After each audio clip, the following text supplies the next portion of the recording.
আসসালামু আলাইকুম, সবাইকে রমজানের শুভেচ্ছা। একটা ভিডিওতে আপনাদেরকে দেখেছিলাম যে ছেলের বন্ধুর বাড়ি থেকে এগুলা পাঠিয়েছে কলা মোচাটা। এখন আমি ভাজি করব, আর কিভাবে ভাজি করব সেটা আপনারা শুরু থেকে শেষ পর্যন্ত দেখতে থাকুন। প্রথমে আমি এই যে এগুলা খুলে নিব।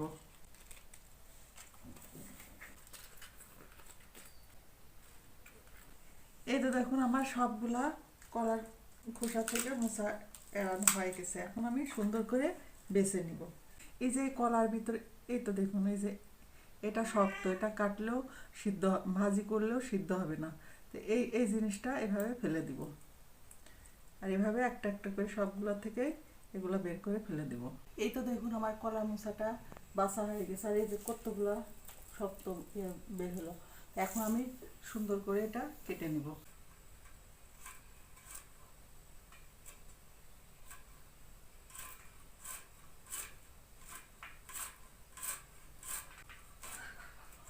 আর কাটার সময় যতটা কুচি করে কাটবেন, এটা খেতেও ততটাই স্বাদ হবে।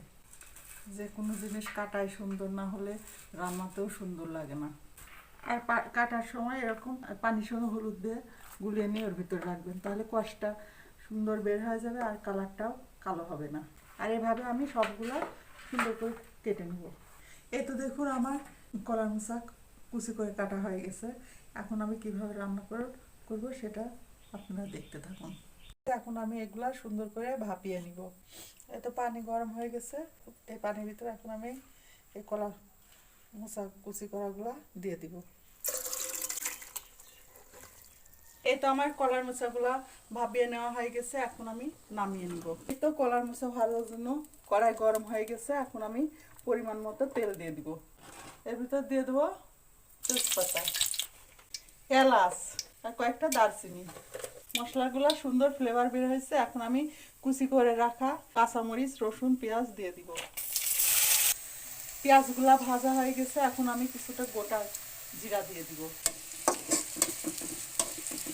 ভাপিয়ে নেওয়া কলার মোচাগুলো দিয়ে দিব। এবার দিয়ে দেবো পরিমাণ মতো লবণ।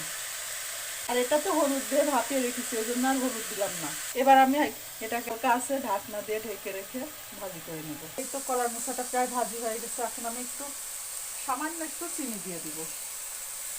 আর খেতে অনেকটাই সুস্বাদু হবে।